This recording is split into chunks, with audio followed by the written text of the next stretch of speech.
በምስራቅ ካናዳ ቤተክርስቲያኒቱ ሰላማዊ ሰልፍ ስለመጥራቷ፣ በዊንፔግ አስገድዶ የደፈረው ግለሰብ ጥፋትን ስለማመኑ፣ ጥንዶቹ ክብረ ወሰን ስለማስመዝገባቸው፣ ፕሬዝዳንት ትራምፕ ስምምነቱ ካልተሳካ ጦርነት ይቀጥላል ስለማለታቸው፣ ግብጽ በሱዳን ጥቃት ስለመፈጸሟ፣ በኢትዮጵያ ያለ ሰብአዊ መብት ጥሰት ሪፖርት ስለመቅረቡ፣ ጋዜጠኛዋን ከእስር ለማስለቀቅ ክስ ስለመመስረቱ፣ የታመመች ዶሮውን ሆስፒታል ያደረሰው ታዳጊ አነጋጋሪ ስለመሆኑ። ሰላም ጤና ይስጥልን። ከብርሃን ቲቪ እነኚህን ዜናዎች አሁን እንነግራችኋለን። የየዕለት ዜናና ዝግጅቶቻችን በፍጥነት እንዲደርሷችሁ ገጻችንን ሰብስክራይብ፣ ላይክ፣ ሼር፣ ኮሜንት እንድታደርጉ እንዲሁም የማንቂያ ደውል እንድታበሩ በአክብሮት እንጋብዛለን። በምስራቅ ካናዳ የኢትዮጵያ ኦርቶዶክስ ተዋሕዶ ቤተክርስቲያን ሰላማዊ ሰልፍ ጠርታለች። በምስራቅ ካናዳ ኦንታሪዮ ኪቤክ የኢትዮጵያ ኦርቶዶክስ ተዋሕዶ ቤተክርስቲያን ሀገረ ስብከት ጽሕፈት ቤት በኢትዮጵያ ኦርቶዶክሳውያን ላይ እየተፈጸመ ያለው ግድያ፣ ማሳደድ እንዲሁም አብያተ ክርስቲያናትን ማቃጠልና ንብረት ማውደምን በመቃወም ሰላማዊ ሰልፍ መጥራቱን አስታውቋል።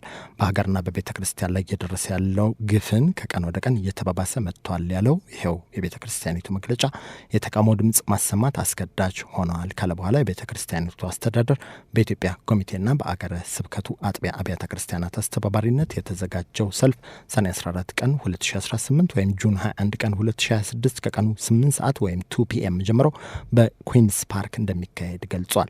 የአገረ ስብከቱ ዋና ስራ አስኪያጅ ሊቀ ካህናት ምስሌ እንግዳ በፈረሙበት በዚህ መግለጫ በኦንታሪዮና በዙሪያ የሚገኙ የሁሉም አጥቢያ ቤተ ክርስቲያናት አስተዳዳሪዎችና ምእመናን በዚህ ታሪካዊ መርሃ ግብር ላይ በነቂስ በመውጣት ድምጻቸውን እንዲያሰሙ ጥሪ አቅርበዋል። በዊንፔግ ማኒቶባ ግዛት ቀደም ሲል የወሲብ ወንጀል ፈጽሞ የተፈረደበት ግለሰብ በመጀመሪያ ደረጃ ትምህርት ቤት ውስጥ በህፃን ሴት ልጅ ላይ ጥቃት መፈጸሙን አምኗል። ማንነቱ ያልተገለጸውና ከዚህ ቀደም ተመሳሳይ የወንጀል ድርጊት ፈጽሟል የተባለው ይኸው ግለሰብ ባለፈው የፈረንጆች ዓመት ማብቂያ ላይ በዊንፔግ በሚገኝ አንድ የመጀመሪያ ደረጃ ትምህርት ቤት ላይ መጸዳጃ ቤት ውስጥ በአንዲት የ9 ዓመት ህፃን ላይ ጥቃት ማድረሱን በይፋ አምኖ የጥፋተኝነት ቃሉን ለፍርድ ቤት ሰጥቷል። የከሳሽ አቃቤ ህግ መግለጫ እንደሚያሳየው ግለሰቡ ህፃኗ ላይ ያደረሰው ጥቃትና የፈጸመው ድርጊት በህግ ፊት ጥፋተኛ የሚያደርገው መሆኑን አምኗል። ይኸው የወንጀል ድርጊት በትምህርት ቤቶች አካባቢ ባሉ ህፃናት ላይ ከፍተኛ የደህንነት ስጋት መፍጠሩ ይነገራል። ፍርድ ቤቱ በግለሰቡ ላይ የሚሰጠው የቅጣት ውሳኔ በቀጣይ ይነገራል ተብሏል። ጥንዶቹ ክብረ ወሰን አስመዝግበዋል። እድሜ ልክን ሙሉ በአንድነት ማሳለፍ ያውም በትዳር ለብዙዎች የማይታሰብ አሊያም በፊልም ላይ ብቻ የሚታይ ሊመስል ይችላል። ነገር ግን በፍሎሪዳ የሚኖሩት ላይል እና ኤሌኖር ጊታነስ ይህንን እውነታ ቀይረውታል። በትዳር 83 ዓመታትን በጋራ ያሳለፉት እነዚህ ጥንዶች በዓለም ላይ ረዥም ዕድሜ ያስቆጠሩ ቀዳሚ የትዳር አጋሮች በመሆን በጊነስ የዓለም ክብረ ወሰን መዝገብ ላይ ሰፍረዋል። የ108 ዓመቱ ላይል እና የ107 ዓመቷ ኤሌኖር የጋራ ዕድሜያቸው ሲደመር 216 ዓመታት ይሻገራል። ነገር ግን ትልቁና አስደናቂው ቁጥር የዕድሜያቸው መግፋት ሳይሆን ለ8 10 ዓመታት ያህል ጎን ለጎን ዘልቀው የመጡበት የማይበገር የፍቅር ጉዟቸው ነው ተብሏል።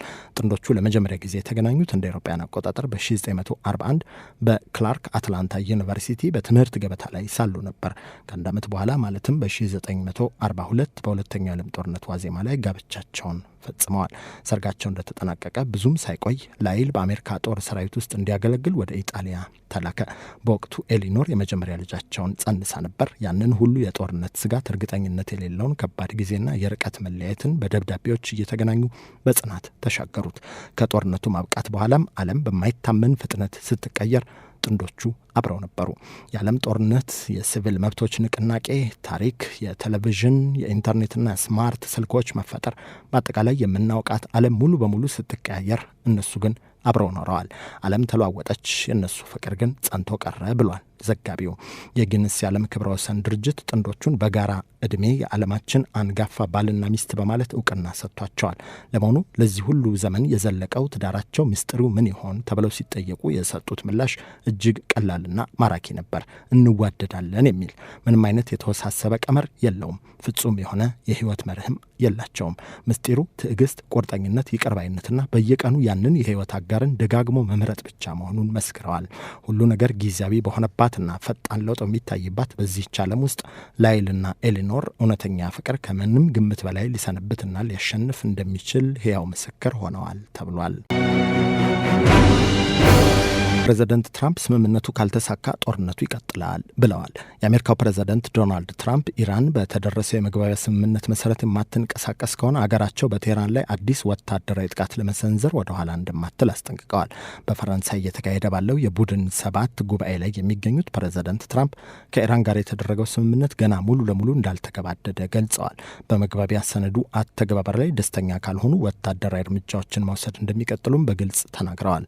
ኢራን ከአሜሪካና እስራኤል ጋር ስምምነት ላይ መድረሷ ከተሰማ በኋላ ለመጀመሪያ ጊዜ አስተያየት የሰጡት ፕሬዚደንት ትራምፕ የዛቻ ቃና የሞላበት መልእክት አስተላልፈዋል። ጥቃቱ በዚህ የሚቀጥል ከሆነ ጠንካራ ምላሽ የምንሰጥ ይሆናል፣ ተመልሰን ቦምብ ልናዘንብባቸው እንችላለን ያሉት ፕሬዚደንቱ አክለውም ስምምነቱ የመፍረስ አደጋ እንዳለበት ሲጠቁሙ የመግባቢያ ስምምነቱ ገና አልተጠናቀቀም፣ ካልወደድኩት ግን ወታደራዊ እርምጃ ወስዳለሁ ብለዋል። ስምምነቱ ብዙ ምክንያቶች አስፈላጊ መሆኑን የጠቀሱት ትራምፕ ዋናውና ትልቁ ስኬት ግን የኒውክሌር ጉዳይ መሆኑን ገልጸዋል። በ99.9 በመቶ የተስማማንበት ትልቁ ነጥብ ኢራን የኒውክሌር መሳሪያ እንዳይኖራት ማድረግ ላይ ነው ሲሉም ነው የተናገሩት። በሌላ በኩል ስምምነቱን ተከትሎ ኢራን ለአገሪቱ መልሶ ግንባታ የሚሆን የ300 ቢሊዮን ዶላር ካሳ ይከፈላታል ተብሎ የሚናፈሰውን መረጃ ፕሬዚደንቱ ሙሉ በሙሉ አስተባብለዋል። ወሬው ውሸት መሆኑን የገለጹት ፕሬዚደንት ትራምፕ አሜሪካ ለዚህ ጉዳይ አንድም ሳንቲም አታወጣም ሲሉ በቁርጥ አቋማቸውን አስታውቀዋል። ስምምነቱ በውጥረት ውስጥ ባለበት በዚህ ወቅት የፕሬዚደንት ትራምፕ ጠንካራ ማስጠንቀቂያ በሁለቱ ሀገራት መካከል ያለውን ቀውስ ይበልጥ ሊያባብሰው እንደሚችል ተገምቷል። ግብጽ በሱዳን ላይ ጥቃት መፈጸሟ ተሰምቷል። በግብጽና በሱዳን መካከል ለረዥም ዘመናት አወዛጋቢ ሆነ ቆየው የሀላይብ ትሪያንግል ግዛት ውስጥ የግብጽ ወታደራዊ አውሮፕላኖች በፈጸሙት ድንገት ደራሽ የአየር ጥቃት ቢያንስ የ7 ሱዳናውያን ወርቅ አውጪዎች ሕይወት ማለፉ ተዘግቧል። ጥቃቱ የተፈጸመው በዚሁ አወዛጋቢ ቀጠና ውስጥ በሚገኘው ጀበል አልኡቃያት በተሰኘው የወርቅ ማውጫ ስፍራ ላይ መሆኑን የዓይን እማኞችና የአካባቢው መረጃዎች ጠቁመዋል። በጥቃቱ ወቅት የግብጽ ጦር ሄሊኮፕተሮች በስፋት የታዩ ሲሆን ከ7ቱ ሟቾች በተጨማሪ በ10 የሚቆጠሩ ዜጎች ላይ ከባድና ቀላል የአካል ጉዳት መድረሱ ተሰምቷል። በአሁኑ ሰዓት ሱዳን የከፋ እርስ በርስ ጦርነት ውስጥ እንደምትገኝ ይታወቃል። የግብጽ መንግስት ደግሞ የጀነራል አብደልፈታህ አልቡርሃን የሚመሩት የሱዳን ጦር በግልጽ በመደገፍ የቅርብ ወዳጅ ሆኖ ለመስራት እየታተረ መሆኑ ይነገራል። ግብጽ ለሱዳን ወታደራዊ መንግስት ዲፕሎማሲያዊና ወታደራዊ ድጋፍ የምትሰጥበት በዚህ ወቅት ግን በድንበር አካባቢ የሚገኙ ንጹሐን ሱዳናውያን ኢላማ ያደረገ ጥቃት መፈጸሟ በሁለቱ አገራት የወደፊት ግንኙነት ላይ ትልቅ የጥያቄ ምልክት አስቀምጧል። በሌላ በኩል የሱዳን ወታደራዊ መንግስት ዜጎቹ በግብጽ ጦር መገደላቸው እየታወቀ እስካሁን ድረስ ምንም አይነት ይፋዊ መግለጫ አለመስጠቱና ዝምታን መምረጡ ጉዳዩን አነጋጋሪ አድርጎታል። ይህ የመንግስት ዝምታ በሱዳን ህዝብ ዘንድ መንግስት ለወታደራዊ ድጋፍ ሲል የዜጎቹን ደህንነትና ሉዓላዊነት ችላ ብሏል የሚል ከፍተኛ ቅሬታና ቁጣን እየቀሰቀሰ እንደሚገኝ ከስፍራው የወጡ መረጃዎች አመልክተዋል። በኢትዮጵያ ያለው ሰብአዊ መብት ጥሰትን የተመለከተ ሪፖርት ቀርቧል። የአውሮፓ የህግና ፍትህ ማዕከል ትናንት ከቀን በኋላ በኢትዮጵያ ወቅታዊ ሁኔታና እየተፈጸሙ ባሉ ጥቃቶች ላይ ያተኮረ ልዩ የባለሙያ ገለጻ አድምጧል። ፈረንሳይ ስትራስቡርግ በሚገኘው የህብረቱ ምክር ቤት ጎን ለጎን በተካሄደው በዚህ መድረክ ላይ ታዋቂው የታሪክ ምሁር ልዑል ዶክተር አስፋወሰን አስራት ዋና ተናጋሪ ነበሩ።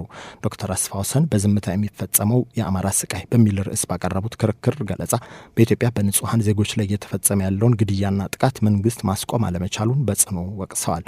የትኛውም መንግስት ቀዳሚ ኃላፊነት የህዝብ ደህንነት ማስከበር መሆኑን ያሳሰቡት ምሁሩ ተቋማትን በምታስተናግደው ታሪካዊት ሀገር ኢትዮጵያ አሁን ያለው የዜጎች ደህንነት አሳሳቢ ደረጃ ላይ ቢሆንም በቂ የዓለም አቀፍ መገናኛ ብዙሃን ሽፋት አላገኘም ካሉ በኋላ ዘርና ሃይማኖትን መሰረት ላደረጉ ጥቃቶች በመንግስትም ሆነ በታጣቂዎች ለሚፈጸሙ የጦር ወንጀሎች ተጠያቂነት የለም፣ ፍትህ ሊሰፍን ይገባል ብለዋል።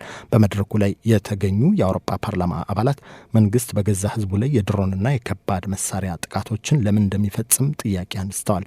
ለዚህም ምላሽ የሰጡት ዶክተር አስፋወሰን በአገሪቱ ላለው ቀውስ ሁሉ ዋነኛው ምንጭ በጎሳ ላይ የተመሰረተው ህገ መንግስት ነው ብለዋል። እንደ ኢትዮጵያ ባሉ በርካታ ብሔረሰቦች በሚኖሩባቸው የአፍሪካ ሀገራት የፖለቲካ አካሄዱ መጠቅለል ያለበት አንድነት በልዩነት ልዩነት በአንድነት በሚለው መርህ ላይ መሆን እንዳለበትም ነው ያመለከቱት።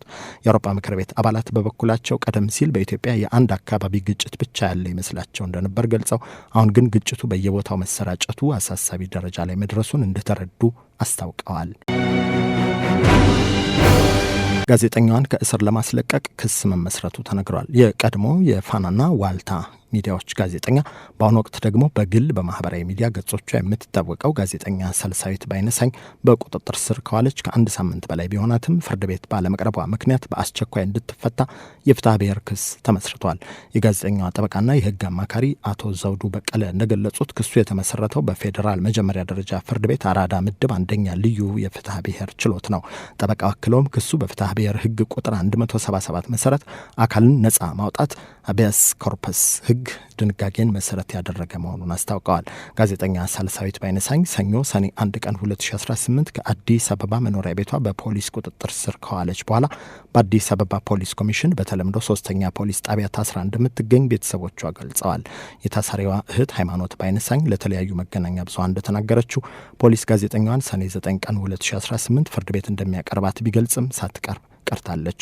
እስካሁን ድረስ ጋዜጠኛዋ የተከሰሰችበት ወይም በቁጥጥር ስር የዋለችበት ይፋዊ ምክንያት ከፖሊስ በኩል ይፋ አልተደረገም። ይሁን እንጂ ቤተሰቦቿ እስሩ በቅርቡ በአርሲ ዞን ከተፈጸመው የሰላማዊ ሰዎች ግድያና ከኢትዮጵያ ኦርቶዶክስ ተዋሕዶ ቤተክርስቲያን ጋር ተያይዞ በማህበራዊ ሚዲያ ገጾቿ ላይ ካጋራቻቸው ተንቀሳቃሽ ምስሎችና አስተያየቶች ጋር ሳይገናኝ እንደማይቀር ጠርጥረዋል። ጋዜጠኛ ሳልሳዊት የ4 ዓመት ህፃን ልጅ እናት መሆኗን የጠቀሱት ቤተሰቦቿ ተገቢው የህግ ስርዓት ተከብሮ በአስቸኳይ ፍትህ እንድታገኝ ተማጽነዋል። የታመመች ዶሮውን ሆስፒታል ያደረሰው ታዳጊ እያነጋገረ ነው። ትምህርት ለመከታተል ከገጠር ወደ ከተማ የመጣው የ12 ዓመቱ ታዳጊ ማርቆስ አባዬ የምትወደው ታማሚ ዶሮውን ለማዳን ወደ ሰው ሆስፒታል ይዟት በመሄድ ያሳየው እውነተኛ ርህራሄና ደግነት በአገሪቱ ማህበራዊ ሚዲያዎች ላይ ሰፊ መነጋገሪያ ሆኗል። ማርቆስ ከቤተሰቦቹ እንደ ጎጆ መውጫ የተሰጠችውንና እጅግ የሚወዳትን ይህችን ዶሮ ይዞ በምዕራብ ጎጃም ዞን ወደምትገኘው ደንበጫ ከተማ ያመራው በቅርቡ ነበር። ሆኖም ከተማ ከገባ በኋላ ዶሮዋ በድንገት መታመሟና ሌሊቱን ሙሉ ስታንኳርፍ በማደሯ ምክንያት ታዳጊው በእጅጉ ተጨንቆ ነበር። ስታንኳርፍ አድራ ሐኪም ቤት ውሰዳት ሲባል ሆስፒታል ወሰድኳት፣ የሰው ሆስፒታል ነው እዚህ የለም ተባልኩ ሲል ማርቆስ በወቅቱ የነበረውን ሁኔታ ያስታውሳል። ማርቆስ ሆስፒታል ሲባል ሰዎችን ሆነ እንስሳትን እኩል የሚያክም መስሎት እንደነበር አሳዳጊው አቶ ቀለማወርቅ አሞኘ ይናገራሉ። ታዳጊው ዶሮዋ በመታመሟ ምክንያት ምግብና ትምህርት ጭምር አቁሞ እንደነበር ተገልጿል። ከ2 ሳምንታት በፊት ታዳጊው ማርቆስ ዶሮውን በፎጣ አቅፎ ወደ ደንበጫ መጀመሪያ ደረጃ ሆስፒታል ሲገባ የተመለከቱት የሆስፒታሉ ነርስ ኡመር ጫኔ በወቅቱ ሌሎች ሰዎች በታዳጊው ላይ ለመሳለቅ ሲሞክሩ እሳቸው ግን ከፊቱ ላይ የተነበበውን እውነተኛ ጭንቀትና ደግነት መረዳታቸውን ገልጸዋል። ነርስ ኡመር ታዳጊውን በትህትና በማቅረብና በማረጋጋት ስለ ዶሮዋ ህመም የሚጠይቀውን ቪዲዮ ቀርጸው በቲክቶክ ማህበራዊ ሚዲያ ማጋራታቸውን ተከትሎ ታሪኩ በብዙሃን ዘንድ ከፍተኛ ተወዳጅነት አትርፏል። በወቅቱ ነርሱ ሆስፒታሉ ለሰዎች ብቻ ሕክምና የሚሰጥ መሆኑን አስረድተው ወደ እንስሳት ሐኪም ቤት እንዲወስዳት የመሩት ሲሆን በአሁኑ ወቅት ዶሮዋ ሕክምና አግኝታ እንደተሻላት ታውቋል። የታዳጊው እውነተኛ ፍቅርና ደግነት በብዙዎች ዘንድ አድናቆት ከማስገኘቱም በላይ ትልቅ የስራ እድል ይዞለት መጥቷል። በማህበራዊ ሚዲያ የተሰራጨውን ቪዲዮ የተመለከተውና በዶሮ እርባታ ዙሪያ የሚሰራው ትረስት አግሮ ኮንሰልቲንግ የተሰኘ ተቋም ለታዳጊው ማርቆስ የ100 ዶሮዎችና የመኖ ስጦታ እንደሚያበረክትለት አስታውቋል። የተቋሙ መስራችና ምክትል ስራ አስኪያጅ ዶክተር አቡኑ አንዳርጌ እንደገለጹት ታዳጊው ስለ እንስሳቱ የተሻለ ግንዛቤ እንዲኖረው የ3 ቀናት የማረፊያና የምግብ ወጪው ተሸፍኖ በዶሮዎች አመጋገብና ባህሪ ዙሪያ ስልጠና እንዲያገኝና የምስክር ወረቀት እንዲሰጠውም ይደረጋል። ማርቆስ ገጠር በነበረበት ወቅት የራሱን ብቻ ሳይሆን የጎረቤትንም የታመሙ እንስሳት የመከባከብ ልምድ የነበረው እንደነበር ሲነገር ይህ የልጅነት ንጹህ ርህራሄው ዛሬ ወደፊት የዶሮ እርባታ ባለሙያ ሊያደርገው የሚችል ትልቅ በር ከፍቶለታል ሲል የዘገበው ቢቢሲ ነው። ከብርሃን ቴሌቪዥን የዕለቱን ዜናዎች ነገርናችሁ። ዜናዎቹ በፍጥነት እንዲደርሷችሁ ገጻችንን ሰብስክራይብ፣ ሼር፣ ላይክ እንድታደርጉ ኖቲፊኬሽን እንድታበሩና በኮመንት እንድታበረታቱን በአክብሮት እንጠይቃለን። በቀጣይ ዜናዎች እስክንገናኝ ጤና ይስጥልን።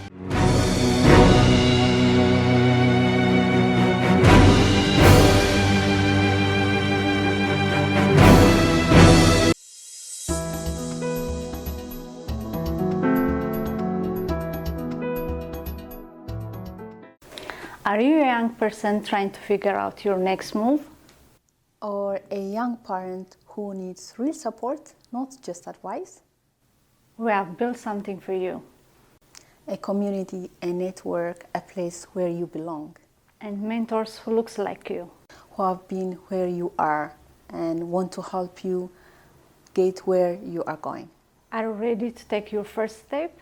Go to sankofamentorship.org right now. Hit the Get Involved button and you can become a mentee, become a mentor, or involve as a volunteer. And let's build your future together. See you inside!